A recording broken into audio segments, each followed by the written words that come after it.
Hey guys, thanks for watching Everyday Ready. If you are new to this channel, go ahead and hit that subscribe button. What we are all about is being prepared for everyday adventures. That might be motorcycles like my CRF 250L.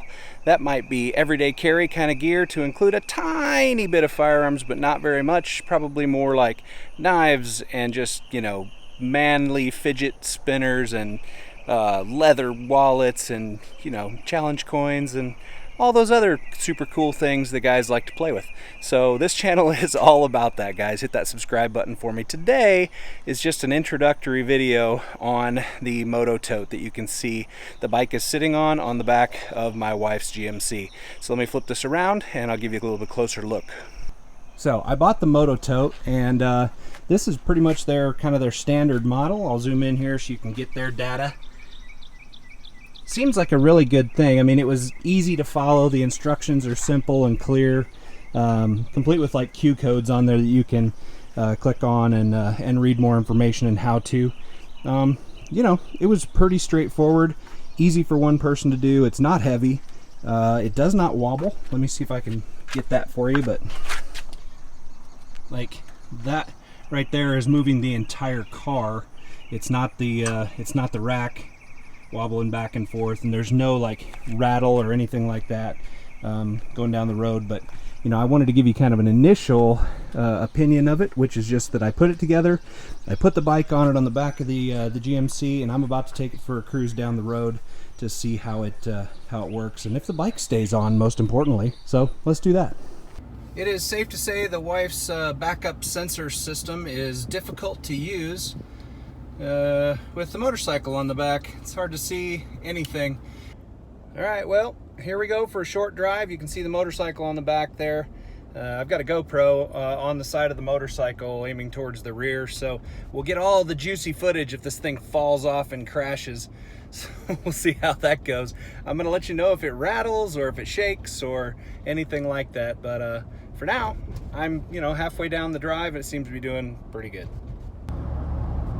So there's roughly 55 miles an hour, no additional, wind noise or anything that I can hear from having the cycle on the back, no rattling or anything like that. So let's get it up to about 65.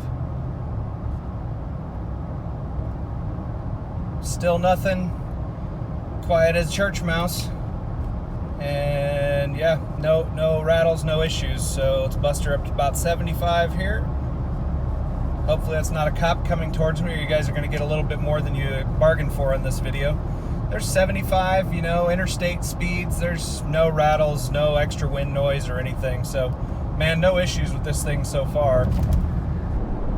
So obviously I'm driving down the road and I don't want to take my eyes off the road too much. So you have to forgive that it looks like I'm staring off into space instead of the camera, because I'd rather be safe and live than stare at the camera the whole time and end up running off the road or something like that. So again, you can see the CRF 250L back there on the Mototote, and so far I've been driving just a little bit on the highway and frontage roads and things like that, and man, it seems to be really good, like no issues whatsoever. So the main thing that I wanted to do with this today is just give you kind of an initial update of the Mototote and how it towed, and if there was any additional like wind noise or rattling or anything like that that could be considered a kind of a negative trait of the Mototote while hauling that thing. Because I'm all about kind of simplicity. I don't want a trailer taking up space on my property or in my garage or anything like that. I want something that takes up a little amount of space. I can even hang that Mototote on the wall, and it's not an issue, guys. It seems to be pretty great. So I'm just going to talk to you, and I'm going to drive for just a little bit more. I'll give you a little bit more B-roll of the cycle and the Mototote here in just a second when I can find a place to pull off that doesn't have a bunch of people around. And yeah, we'll go from there. This channel is just all about being every day prepared for whatever adventures life throws at you. Now that could be anything from self-defense, everyday carry kind of stuff, bugging out, just preparedness kind of things like prepper type stuff.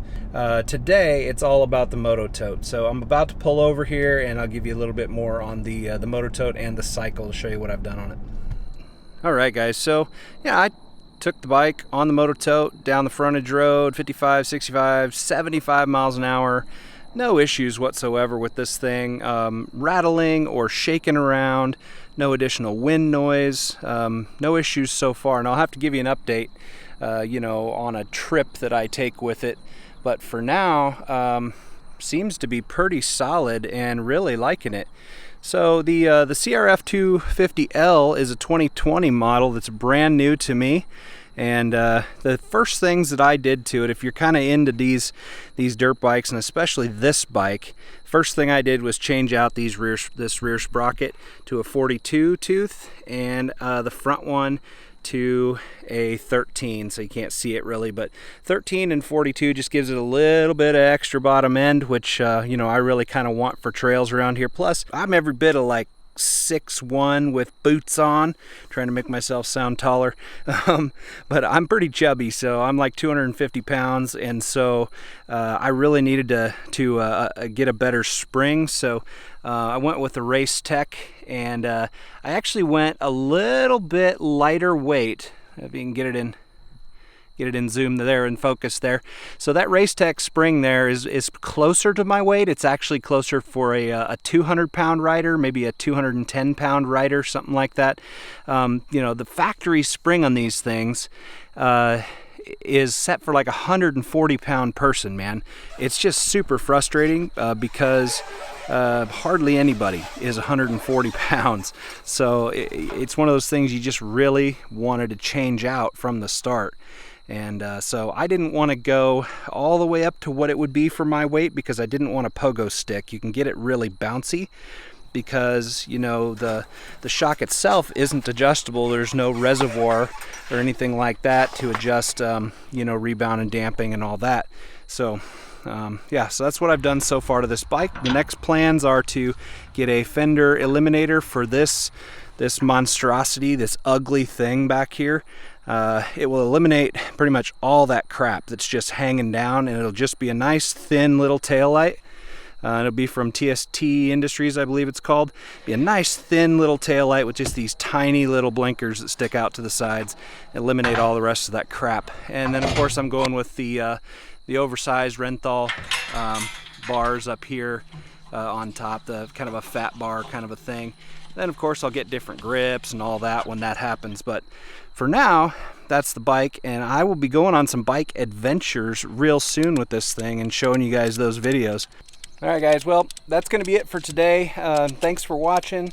Everyday Ready. Hit that subscribe button if you haven't already. Hopefully you enjoyed the Mototote. I did not show you the build. It just would have been super boring to watch me fast forward through clips of building that thing, but suffice to say it was simple. I'm not hugely mechanical or engineering minded or anything like that, not very detail oriented, and if I can figure it out, I guarantee you can figure it out. The instructions are pretty straightforward. There's only like 7 or 8 bolts total, and you know, simple tools you can use to put it together, and so far real happy with it. So I will give you guys an update on it at some point on this channel. Just say, hey, now that I've been using it for 1,000 miles or something like that, sort of an update. So guys, check you later. Thank you very much. Hit that subscribe button, and we'll catch you again in a video real soon.